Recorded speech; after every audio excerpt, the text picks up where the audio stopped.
Yes. You know what? Let me tell you something. The whole week, as all of this press happened, all these interviews, everything, all I was thinking about was like, when am I going to get to talk to Danny Jacobs? Yes, sir. Again? There's just a level of class and demure conversation. Prestigeness that the world just don't understand. Elegance, articulation. You know what I mean? This is an establishment that I must tell you has a lot to do with what I look like on camera. Now, you're one of the inspirations I've had over my many days on camera. All these years, there's so many fighters that have flash. They come with the diamonds. They show up in these, purple suits and such. And they're trying to show that they got money. They're trying to show that they're somebody now. But it comes off gaudy at best and tacky at worst. Very true. You've never been that guy. It's always been tailored to the nines. The color patterns are incredible.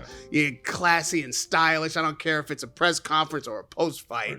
And so you're one of these guys I take inspiration from. This is the vibe and the feel I think should be ringside and in the back and in the locker room. In the olden days when the black and white, you couldn't really see how wonderful everybody and tailored everybody was dressed. But this is a gentleman's sport. This is the vibe that we're supposed to have. And granted, we can do without the cigar smoke filled rooms that the fighters had to fight in.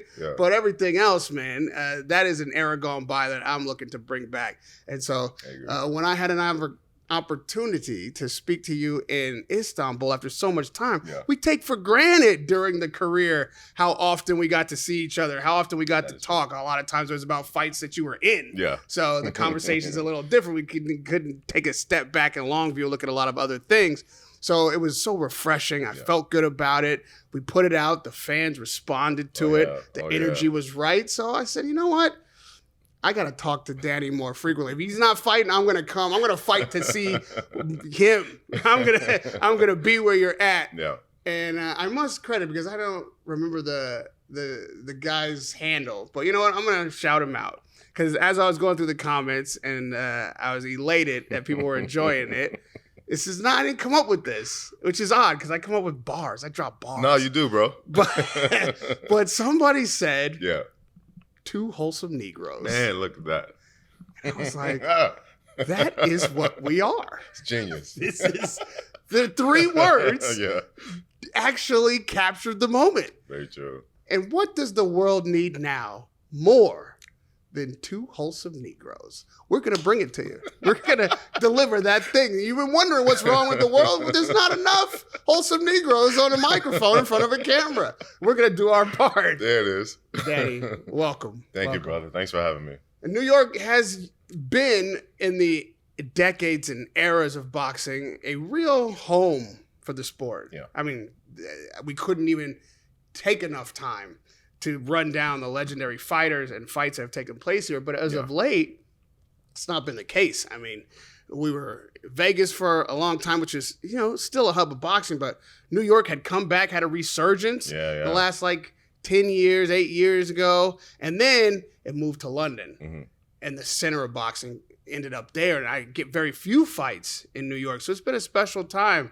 We had the, Times Square fights. It's a little bit disappointing. Really cool. All right, so let me start there because there's no better person to talk to about the New York culture and the vibe here than you.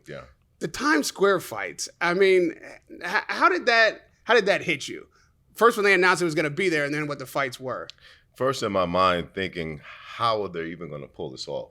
Because if you know anything about Times Square is a very crazy place. It can get unhinged at times. So the security guards would definitely be extra on point that night. But to my surprise, the way they set it up was genius. They cut it off from portions of the public. People didn't really have access. And the diehard fight fans was able to experience that in a city, especially if you're from New York, being in that type of atmosphere, looking at the bright lights, it was literally the best perfect dynamic that, for me, I have ever experienced. Now, so you were in the inner bowl. Yeah, see, this is privilege speaking. And to be fair, I was, looking down atop from a television studio, right into the ring. Beautiful perspective. The whole square was lit up. I had all the monitors around to see. I could hear the commentary. these are the experiences that we have. Yeah. What wasn't lost on me, though, is that the pedestrians walking by, the people who didn't buy tickets because there were no tickets for sale, Sure, yeah. were blocked off from being able to experience the fight. Yeah. I thought that was quintessentially anti-New York. Mm-hmm. Like, if you're going to put something in Times Square, you're going to make this spectacle of the location and bring these superstars in, fuck up traffic. Yeah, You know definitely did what I mean?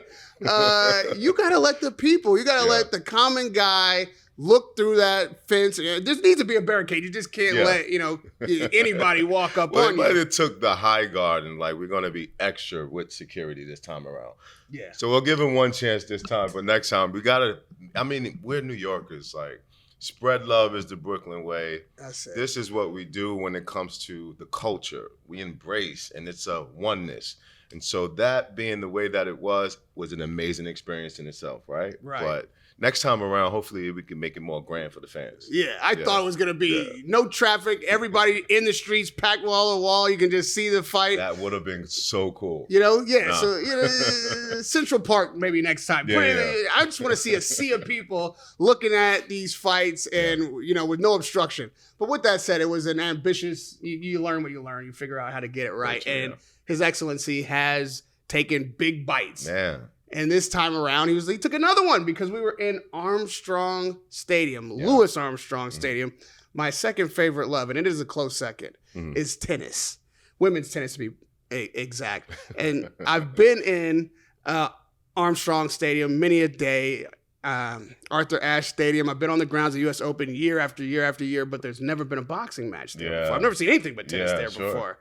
And by the way, it's Wimbledon Sunday. The tennis fit is on point today.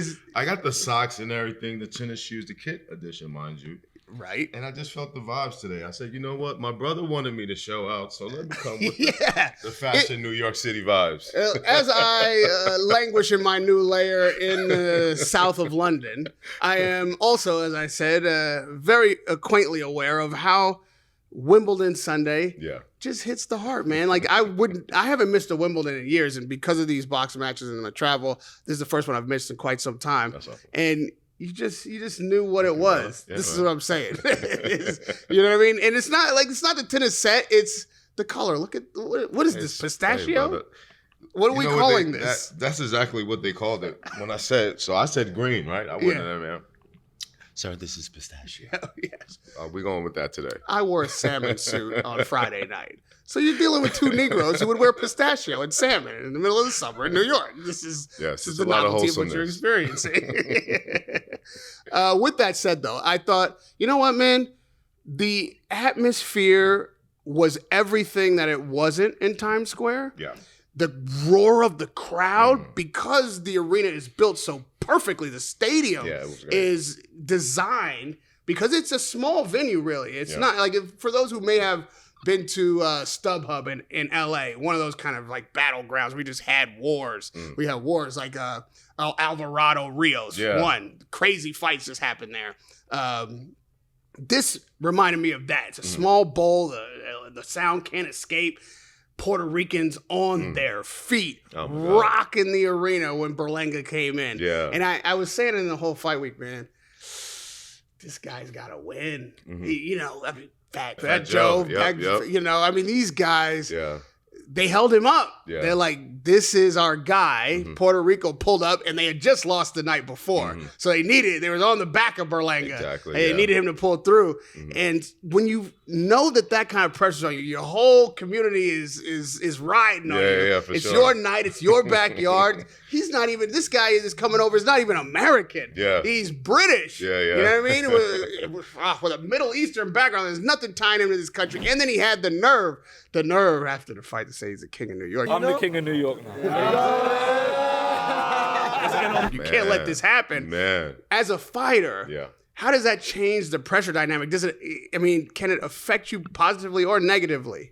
It can affect you in multiple ways, but it depends on the individual fighter. Mindset is everything. So if we know boxing to be 80% mental, then if the mental is in part intact to where the fighter can be like, I belong, I'm there, I know I'm going to do X, Y, and Z, but take into account that you got the crowd. You take into account that you got the nerves backstage. You take into account that this guy is somebody that you've probably never, ever experienced before. So all of these things start to play. And so, yeah, you may have an experienced fight with a guy that is a legend.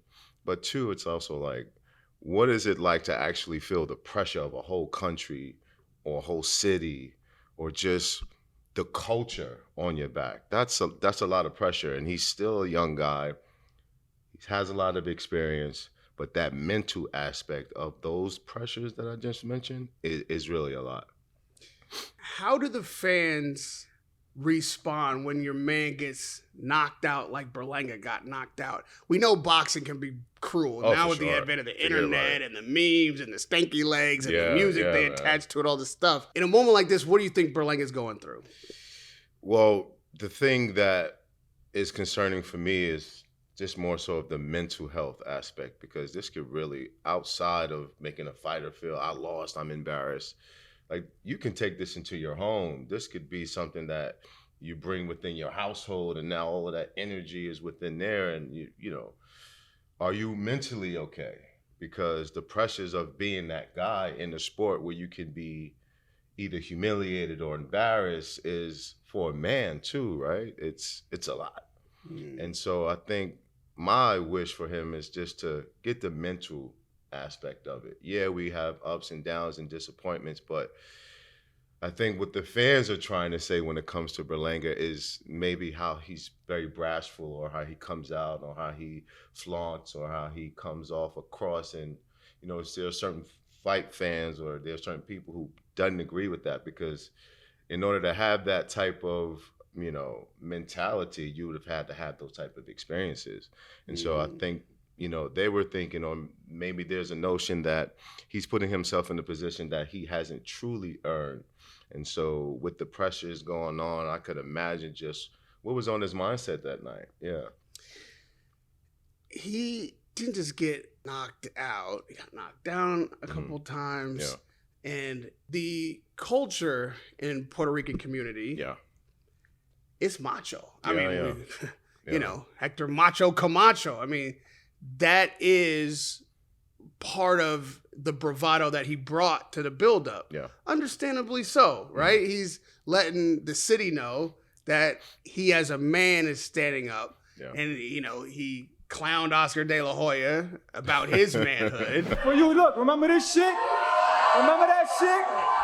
Wait. Oh, yeah. Hey, I do actually. Yo, remember this shit? First of all, sit down. You have no world titles. You have no world title. Oh, yeah, let me put him on now. Let me put him on now, baby. I got some on right here for you. Come here, I got some right here for you. Wait, listen to me. Listen to this.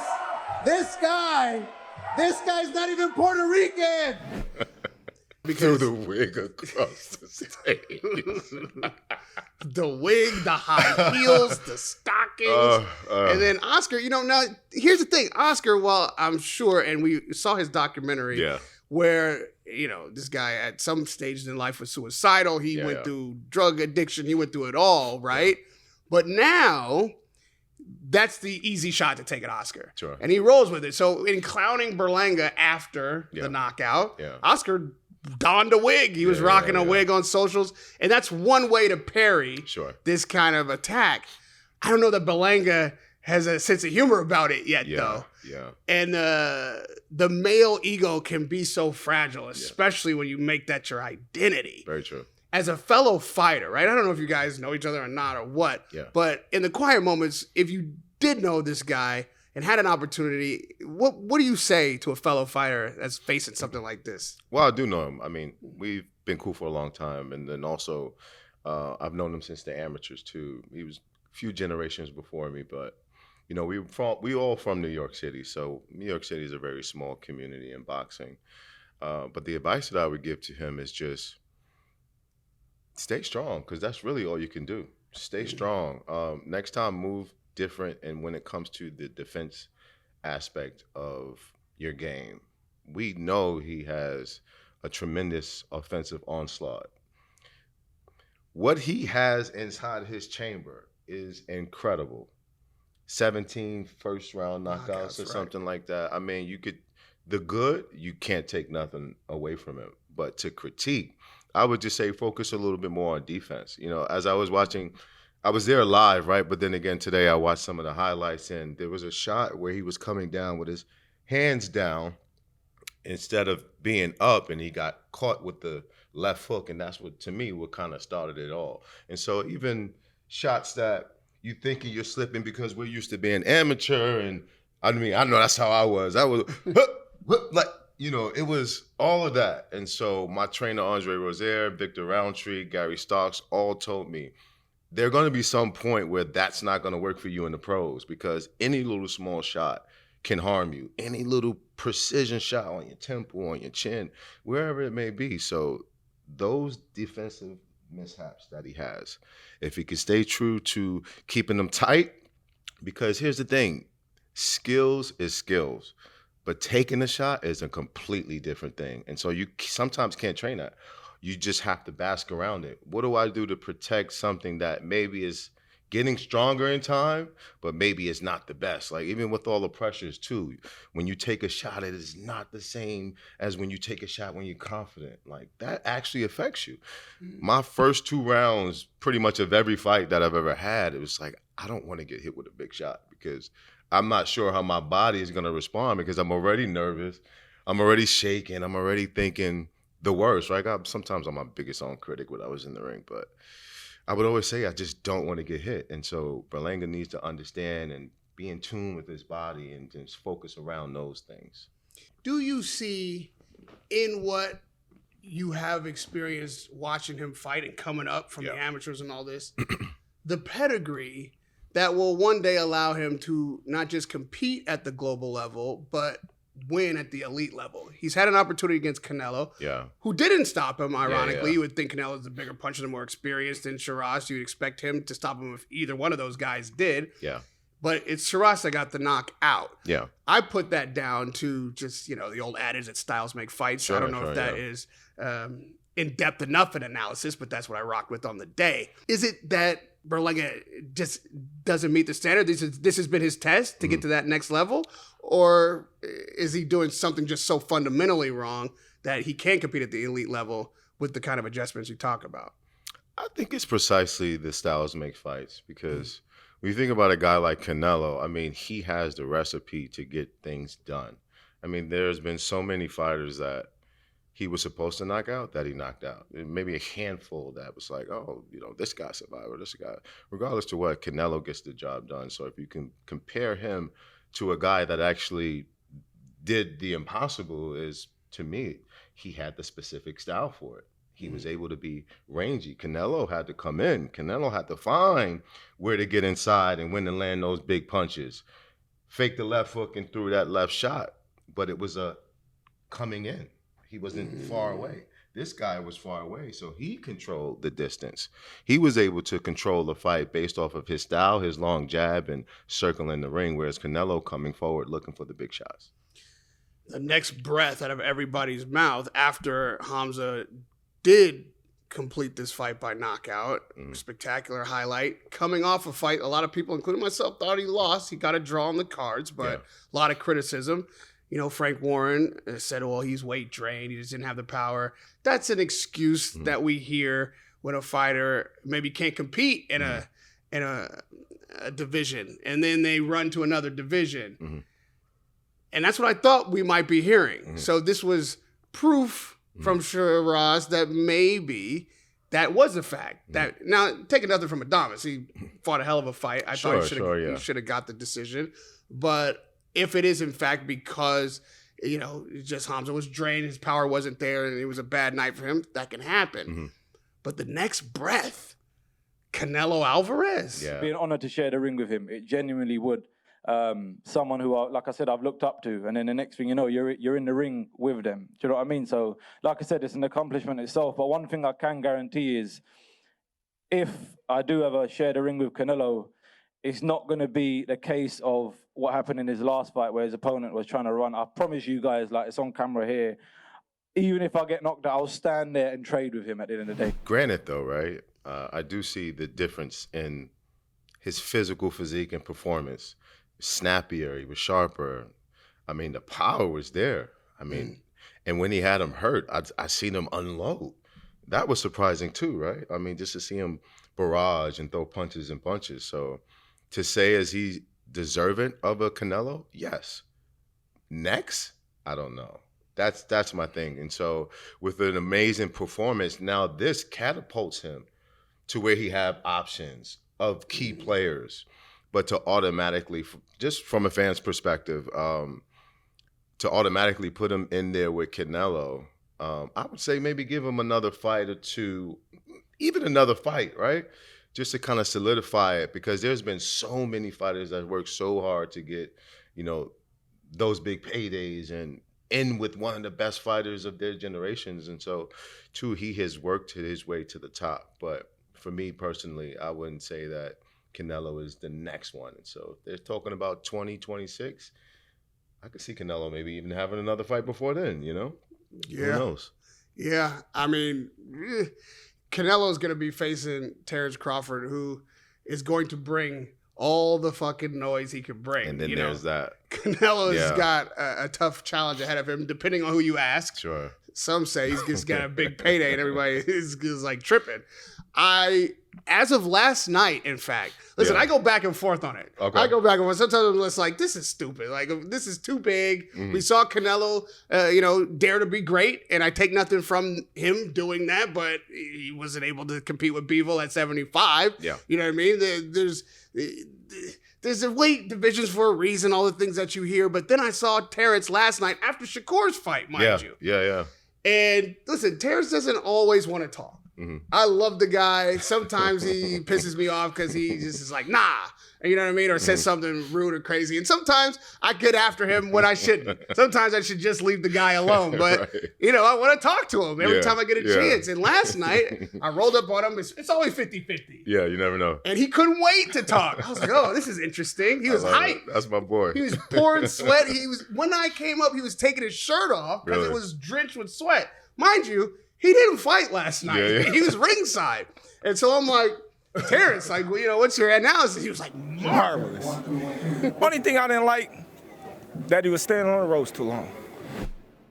The excitement, like the genuine excitement he had for Shakur. Yeah. And the energy he was expending as a friend and a fan watching him fight. And you talk about New York being such a close-knit community of boxers. How important is it for you to have that kind of support from your contemporaries? You know what I mean?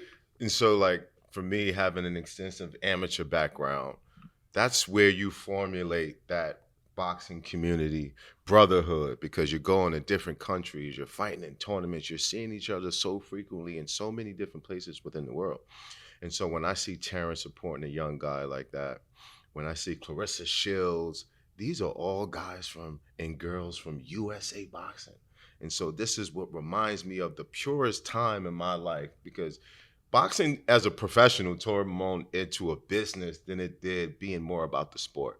And so the love of the sport, when I fought for the joy and just the passion just to be a champ, was more in the amateurs. And those relationships that you have, they are so important to you. And so when I'm seeing Clarissa and she's standing up and, cheering on Shakur, she's the loudest one in the front, I'm like, this is the type of energy that I love, because we support each other. And we don't just support each other because we all look the same. We got friends and different peers that look differently, but we're all family. And so to see that last night was just incredible. That's the second most incredible thing we saw last night. The first was Shakur's performance in the ring, and I don't discount everything you said with spurring him on in those tight moments. Yeah. And there were some tight moments. Yeah. Granted, for me, they came early in the fight. Now, from a novice eye, some might have looked at what we saw from Shakur in the corner as him being trapped, or the pressure from Zepeda being successful. I didn't analyze it that way, but I'm not going to say yet what I thought I was looking at, because I will confirm that I was right if you say what I thought I was looking at. What did you take from the pressure that Zepeda was applying and the amount of time that Shakur spent in the corner, which we've never seen before? Well, right.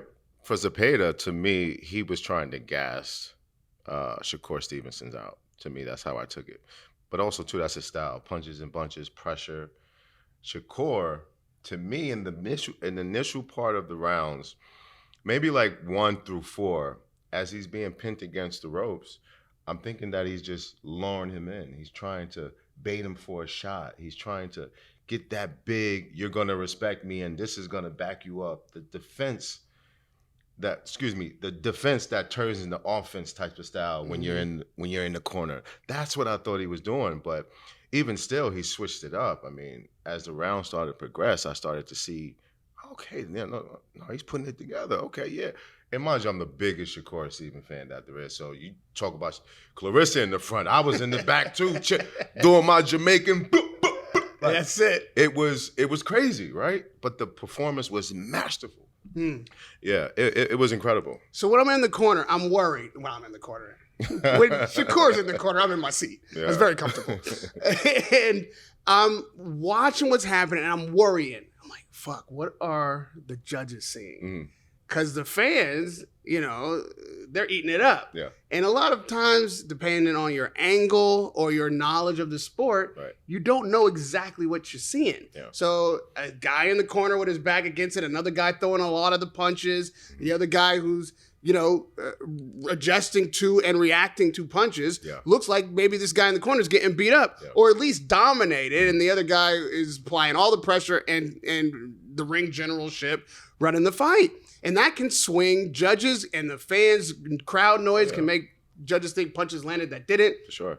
But what I was seeing is a fighter downloading his opponent, putting his back against the turnbuckle and watching for the rhythm of the opponent, the combinations that he throws, because you'll notice that Zepeda is a bit repetitive. Yeah. Like he'll throw 4 or 5 punch combinations, but the combinations don't vary that much. He probably has 3 sets of combinations that they just run on a drill. You're very observant. Yeah, no, you peep that. And so I thought, you know what? That pressure in the first round from Zepeda got Shakur's attention. Like, okay, this motherfucker is come to fight. And I don't think that was a surprise, but he might have been surprised by just how successful Zepeda was early on. He was like, okay, well, if I'm moving, the only way I'm going to do this is my normal shit, where I'm going to just move on the feet, pot shot him, let him chase me, and everybody's going to boo, and I'm going to get all the stick, and I'm going to have to deal with that. And he told me in the post-fight, he had made a decision before the first bell rung that wasn't going to be what tonight was about. Okay.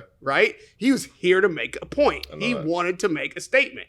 And so if that is your mindset going in, then that option is not available to you. Yeah. And if you just stand in the middle and trade without your natural moving your feet style, you might get caught with that shot you're talking about. Yeah. You know what I mean? This guy might test you in a way you don't want to be tested tonight. So I thought, you know what? He's got his back against the ropes. He's got his back in the corner so that he can slip easily just by a millimeter. Yeah. Just take a little off the shot if he gets touched, turn the shoulder, block a lot of stuff. But even off the block too, was that, and that's specifically the shot that I was looking for off the corner. But I was thinking more of the uppercut shot or more of an overhand right shot. But he was throwing them all. I mean, but you're right. He was trying to find his rhythm the first half of that fight, and when he found it, it was just a masterful performance after that. He was able to walk him down. I mean, when you talking about Shakur's last fight, like, I feel him. Yeah. You know, after the fight, he was talking about everybody like, I feel him. You know, because he's really truly able to have an opportunity to show, like, this is what I'm about, right?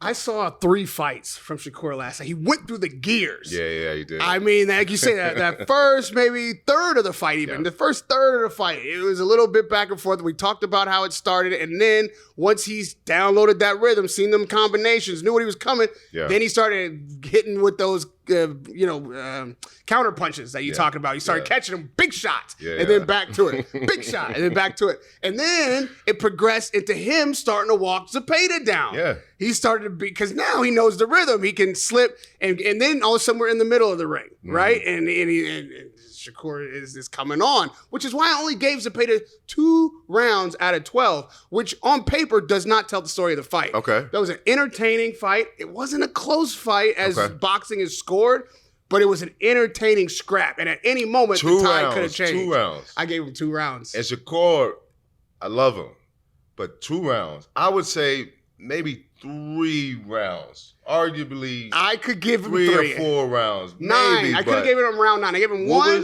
3, and I could have gave him 9. Because, brother, it was a shot where and I'm yelling just like everyone else, but there was a moment where he hit Shakur in the corner. I think I think that was round 3. I think that was but now, okay, I took that as Shakur was a bit off balance. He caught him on the angle. He was trying to be cute on the corner and got caught, but not hurt. Yeah. I didn't see that as a punch where, Shakur's hurt and he's got to recover. Yeah. However, with that said, if his back wasn't on the ropes, that would have probably been a knockdown because he was off balance. His feet came off the canvas. Yeah. And if the ropes didn't catch him, he would have fell. Yeah. I don't think he was extremely hurt for sure by any means. But just the look of it, I mean, that shot is a shot that could win you a round. For sure. It won him that round for me. Yeah, that's what I'm saying. Yeah. For sure. Yeah. But when he turned the gas on Zepeda, he started, like you say, Zepeda was trying to gas him early, and I was like, is he doing the rope-a-dope? Like, what am I looking at? Yeah. When he started to turn it up, Zepeda started to slow down. As Zepeda's energy and speed was going this way, Shakur was pulling up. And at that point, I thought, you know what? These big shots, these combinations that Shakur's landing could stop the fight, but it's going to take him up to 12. If he's going to get a knockout, it's going to be a 12th round knockout. Yeah. And because his hands, and I'm talking about Shakur now, he's got hand problems. I think they were getting sore, and he knows, and I would say the third of the 3 stages, the gears that we saw him go through, was him getting back on his normal grind. Like him, then he started to move. He had the cards at hand if they were going to be scored fairly. Yeah. And I think he didn't want to end up in ice buckets and surgeries and recovery for 6 months with those hands. Yeah. And so he had to then, after he made his point, go back to the shit that gives him longevity. No, it makes sense. But that's also how it played out too. I mean, he was defensive after the second half of the fight, even though he was aggressive in the midst of it, right? You can see that, he just put it all together. I mean, what more could you ask for? In the pocket. Like, we can sit and talk about it all night. Like, you're right. You can pick 2 or 3 different ways you've seen this fight and the way that it went. But regardless to what, it was a masterful performance. One of the best performances I've seen in a very long time. You said, what more could you ask for? The first thing that, the second thing Crawford said to me was, what y'all gonna say now? Right? And what we're gonna say is, more. Yeah. We want more. In the post-fight, I said to Shakur, when a dog tastes blood for the first time, it's hard to get him back on kibble. Is this going to be the way we see you going forward? And you know what he said? Hell no. This fight was too hard. I don't want this kind of punishment taken. I took way more punishment than I need to. That's the smart answer. Yeah. That's the answer that we saw in the last 3 rounds. Right.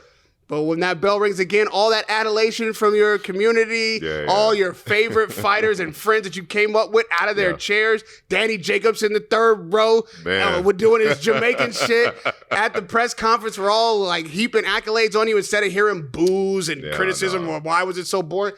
That's addictive, man. There was not a sitting person in that arena that night. It was unbelievable. Can he go back to not getting that after a fight and just being satisfied with the W? I don't think he will, right? But two, also, we got to understand that boxing is a matchmaking thing. If he goes and fights a guy that gives him the same type of vibe that we had experienced in this previous fight, I don't know. Now it's going to be a judgment of, Shakur Stevenson is wishy-washy or, he shows up. But regardless to what, we know he got the grit. I would say now focus on the guys that we know that his style could really be. No, let me take that back. We need more fights like this. We need more fights like this. No, bro. I get it, right? But this is why we love boxing, right? We love it because we take chances and we put ourselves on the line. And to me, even when I'm in there, it's like I get hit and I'm just like, I just want to go at it. And I know that the fans are enjoying it too. So it's like, man, it's so hard, bro. Shakur had his moment. He made his point. He had it against an opponent that was much more than a live dog, a real competitor who, again, only won 2 rounds, but was in the fight for 12. Yeah. Devin Haney now has the same test ahead of him. He, maybe more so because regardless to the fact that it's not on his record and there was absolutely evidence of PEDs in Garcia's system, we saw you get beat up. Yeah. We saw you get beat up. And you went through everything that happens after a brash fighter who talks some trash, who shows up with the diamonds, who wants to be the guy, gets when we see you get beat up. Yeah. And then after the fight, the lawsuits and all that didn't really sit well with the brand and gave people more ammunition to come for him.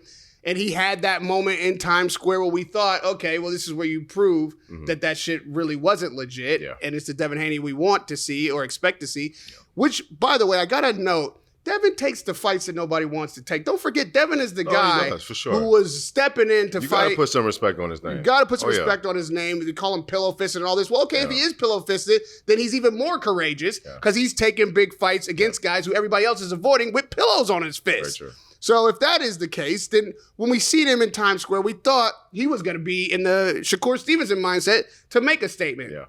The statement that he made was, I don't need this shit. Yeah. I'm going to do whatever it takes to get done and nothing more. Not a single bit more. He got the W, lost the rematch fight, a super big bag. I understand Turkey Al Sheikh's thinking with that. Okay, I'm not just going to pay you to fuck up my night. I was supposed to have a great night here, and both of you fucked it up.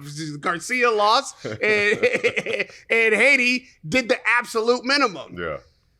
But against Brian Norman, that test is in front of him. He's got a big puncher, a guy who ain't afraid, who's not a novice, who's come to get it, who sees it at his moment. Absolutely. I mean, does who owns that moment? Does Haney step up and have a Shakur night, or is Brian Norman getting introduced as an elite fighter who is going to be exactly who he says he is? Man, it's just so much because from both fighters, they're fighting for a lot. You got one who's already been there and achieved so much, and the mindset is to continue this greatness or get back into the state where people respect me as who I see myself as, versus a guy that, we know is a dog. And now this is his opportunity to really get it and be all that we all want to be as well. So it's like, who comes in with the strongest mindset, who comes in with that dog, that grit, and I'm not going to lay down regardless to what. And that's really just the key. But also you got to keep in mind that adjustments is key too, because you can go in there and you can think like, when he fought Ryan, and he got upset by Ryan, he went in there with a mindset versus adjusting. And so if he would adjust within the fight, I don't think it would have went the same. I mean, it was an off night for him anyway, to me. And then Ryan was totally on. But when I say on, now I think about it, he was on PD, so I can't say he was on. Well, you can say he was on. Yeah, this was an excellent. I don't know what he was on, but he's on something. But. Right. But yeah, I mean, it's a lot for both guys. But I think that Haney just really needs to continue what he's been on and kill the haters and kill the mindset, because mentally I know he's been through so much since the Ryan Garcia, and I feel for my little brother because, it's hard to have all this exposure. This is the new age. Like, the younger generations now are now having so much access to the world and the world having access to them. So it's like, that put pressure on a young guy. And so I just wish that he can be in the right mindset going to each and every fight moving forward. We've seen Haney wobbled at lower weights. This is at 147 pounds. The first time he is fighting at welterweight, legit. Yeah. And we've seen him wobble at 40. We've seen him take fights that are dangerous, and we see why they're dangerous. And then with the performance that we saw at Times Square, it stands to reason that he has the skills to stay out of harm's way and not face the fire, but get the W. Are you trying to intend that the last fight was the way that it was because he didn't want to get hit to somehow? Yes. I'm saying that the lesson he learned from the Garcia experience and then the fallout from the fans and even the promoters. Yeah. And then on that, having that experience on the heels of taking all these dangerous fights that nobody else wanted to take, which is something you cannot not say. Right. Was that, okay, nobody wanted these fights. I took them. And then I get wobbled, and everybody puts out the stanky leg video. Yeah. I take Lomachenko. Right. And I win on the cards. I work to the body. I put on an excellent boxing match. Sure, it was very close, but I got the decision. It's not a robbery. You could see it the other way, sure. Yeah. But it ain't like a crime. Sure. I won the decision. And I'm still getting no credit. And then this guy comes in cheating, blows weight. I still take the fight. No, you're right. He beats me up, but he's cheating after having blown weight. And you're still coming for me. Yeah. Like I'm the bad guy. This is just the name of the game, bro. You know how it goes. But right? But then I go in. Yeah. And I just masterclass this next motherfucker because why shouldn't I? I'm not getting credit for being brave. Yeah. I'm not getting credit for fighting a guy who blows weight and is cheating and then still willing to come back and do a rematch.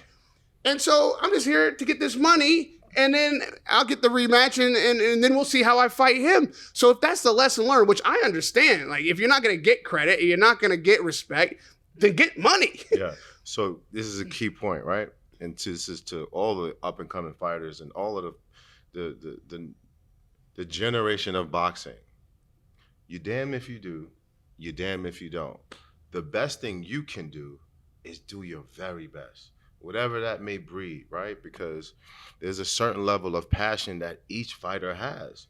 And whatever that may be, the outside influences, whether it's the crowd, whether it's your trainer, whether it's whatever it may be to give you that extra oomph, use that fuel, right? But how you guide your career from your mind, don't fall into others' opinion.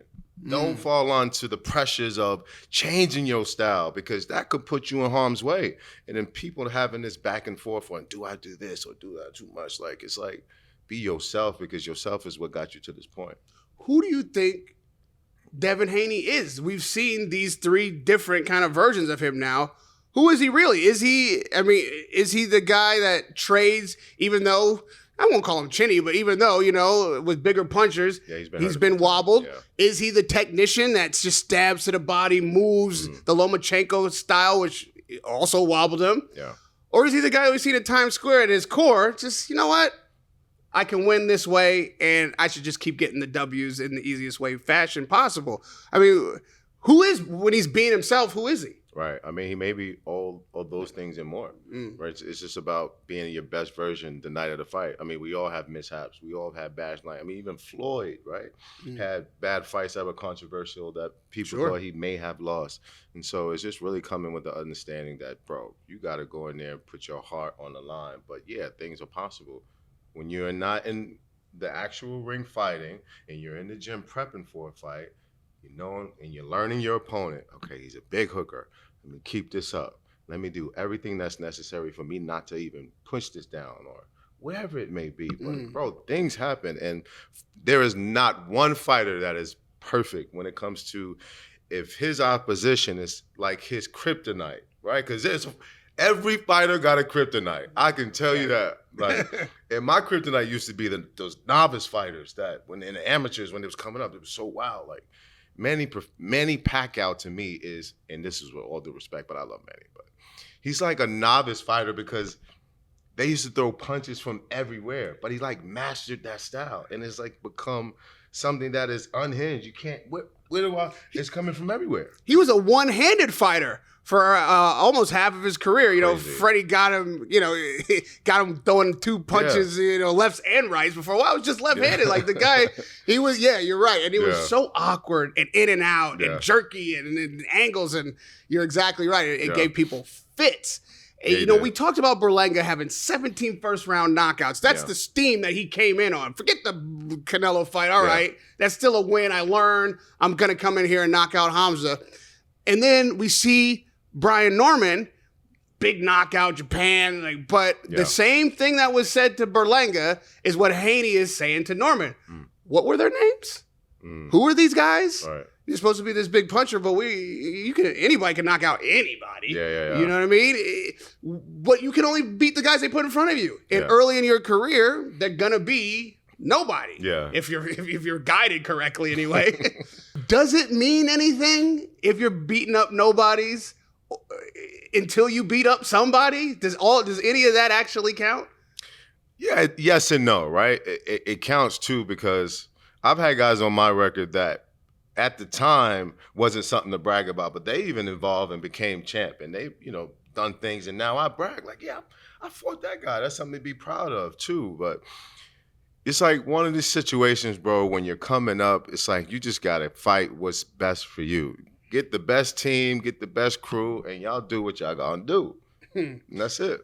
You talk about having the best team. We talked about the camaraderie of coming up in the sport and having your friends and coming through the amateurs, and Terence Crawford getting that excited about your win. Yeah. Only men sharpen men like steel sharpens steel. I'm sure the same is true for women. But when those support systems fall apart, sometimes you're elevated and you feel like you're on your own. And those demons take hold. For sure. And we've seen that in many, many sports because it's humans involved. Absolutely. I say in boxing, we see it a lot less than most contact sports. I think football maybe is the worst. Yeah, and that's surprising. I mean, shout out to my boxers, but that's kind of surprising. I think something inherently about being a fighter, getting that steam off, it is therapy. Yeah. It does make the brutal man calm. it quiets the demons because you're getting it off, and then your regular life, you're actually at peace. Yeah. I think that is a lot different. I don't know what the fuck is going on in football, but when you find yourself in that position as a young man, growing up in front of the spotlight, you can make mistakes and they're magnified, and the world knows. This is not the first time that we've seen Tank stumble. Yeah. And I asked everybody that I got in front of this week about their reaction to it, and 95% of them basically said, no comment, that's not my business, I'm going to stay out of that. On the one hand, I respect the fact that you don't want to get involved in somebody else's mess. It's not technically boxing news. Yeah. However, this is a guy on the top of the heap. He's a marquee fighter. He's a pay-per-view fighter. Everybody wants that money. People are calling him out. And so it is kind of boxing news because this could make it impossible for him to fight. Like it made it impossible for Mike Tyson to fight. Should have made Floyd impossible for him to fight. He got a release to fight. It's a little crazy. Wow. But it put him in jail. These kind of like domestic abuse allegations and then ultimately convictions is serious. And so I'll get in the comments, Raccoon or Uncle Tom and all this shit for asking these questions because the fighter's black. And I should just ignore it because he's black. What they call you? Radio Raccoon. I mean, it's not funny. Uncle Tom. Right. And don't forget to this day. Boy, I get it. Yes, sir. Yes, they give it to me. But in this time, like I did with Deontay Wilder at the time, I asked a question that I believe the world needs to hear you respond to. So not unlike Wilder when I knew what he was talking about. However, I thought it was a great opportunity for him to speak about what 400 years means and what that fight he's talking about is, as opposed to what a gypsy is talking about with just his family name lineage. This man is talking about. So you guys are talking two different things completely past each other. Let me give you an opportunity to explain. It didn't go well. I don't know if you heard it. It didn't go well. I remember. Well, I do the same thing in a situation like this because I think it is important for the community to say something. And you don't have to go negative on him. I'm not looking for you to run the guy down or everything is an allegation until it's proven. Yeah. But this is not the first dance. So we got to look at this. You can say, hey, I want to support him and his family. How about showing some support to the young woman who's clearly, at the very minimum, having some serious issues with the father of her children and having hands put on her? I'm feeling like we as a community have to be able to self-criticize. We have to be able to speak to shit like this. Yeah. And honestly, it's not, to me, you're not being an Uncle Tom talking about facts. I'm not accusing this guy. Yeah. He was arrested under these accusations and not for the first time. As an athlete who's at the top level, who gets the spotlight, and sees other shit going on in the world that isn't your business, really. And, Charles Barkley famously said he's not a role model. I took exception at that. I've taken shots at Charles online, and they come for me about that as well. Does an athlete have a responsibility in the community in which he performs to try to have at least some type of standard, some type of, hey, this is what I'm about. This is what people in my profession are about, and comment on things that may not be your business, but do affect the way you're seen as a fighter and what the fans look at as a role model, as a potential, hey, my son wants to be like, my son wants to wear gold teeth because the fighter's wearing gold teeth. My son wants to change. My son wants to have all this spotlight and he can fight. But if you're seeing you robbing people or joyriding and, stolen cars or doing coke or beating up your girlfriend, this kind of shit also makes him think that that's okay if his heroes is doing it. But it may not be your business. It may not be your responsibility to comment on that kind of thing. I mean, did you feel that was your responsibility, or is it just leave that alone if it's not me? I think it's like this. I can use myself as an example. I want to know through experience from coming up and having early access to success and attention and fame and, having that responsibility of having eyes on me, right? I always knew what that felt like. But the thing for me is too, my grandmother, God rest her soul, she always told me, like, whenever you go out that house, you're not only representing yourself, but you're representing your family, you're representing your community and the people that had a hand in raising you to be the person that you are. So I was very conscious of, like, my actions outside the ring. I mean, so much so that, like, I probably don't even do the best job with my social media because I'm very private and very just to myself. But anything that I put out is something that is of positivity that can reach the world, right? But we have different types of people. And my advice to those people who have these platforms and have attention on them and kids wanting to be identically and the world-renowned status, just to be, do better, bro. Do better, sis. Whomever it is, just understand the responsibility that you've had. Understand the gift that God has blessed you with, and understand that giving back is just the icing on the cake. It's nothing wrong to just be a positive influence, but everybody even don't have that capability, that capacity. I'm understanding to that, but these new generation of boxers that I see that are a little bit different than how my generation was growing up. And, it just worries me a little bit because obviously when you see the Gervonta Davis situation, you think about the general notion of all fighters being crazy, right? There's a notion that we are abusive and we are crazy and we do these outraged things, right? But the boxing community can hold each other, meaning us fighters, us men who actually been in the ring. I feel like we can pull our brothers to the side and speak to them. But on a public basis, you also want to think about public perception. So my only advice would be to Gervonta is to, lead with love, lead with love. Everything is a life lesson. But at the same time, when you lead with love and you internalize that, how even whatever you're going through, everybody's just operating out of their own view of how they want love. Everybody's in pursuit of happiness, bro. It's like we all just want peace and happiness, but there's the human ego. So I led with love when I DM'd you, bro. Do you want to do this too wholesome Negro shit or not?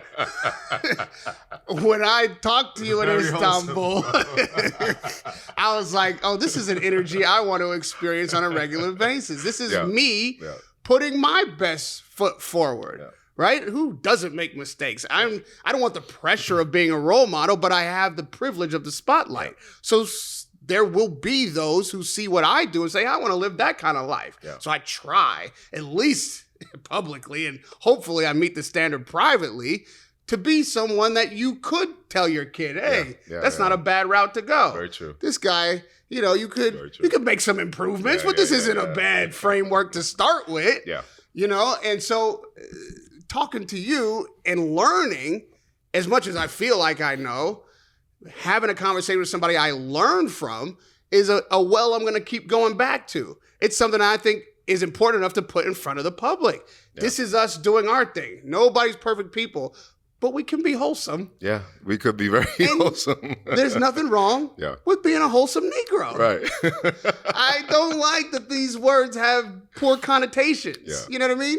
This is it's a word of an era gone by, but it wasn't always a derogatory term. You know, there is some playfulness in the title and in the way that we use it, but it is, in my regard, an uplifting way to go about presenting to people who want to put something positive in the world, who do that naturally, who come together because we have common energy, a long history. And I like listening to you talk. You're very, very knowledgeable about this sport as an analyst and a fighter, and the way that you blend those two makes it a delivery that anybody can understand. Yeah. And so I would be remiss in my job to not utilize that resource and bring it to the people. So every time I get a chance to sit with you, I'm going to do it. I hope we do this on a regular basis. 2 wholesome Negroes is what the world needs. And we're going to bring it to you. We're brothers. We're happy and we're singing and we're colored. We get the chance. Give me a high five. Hey! I'm done. It's a mic drop right there.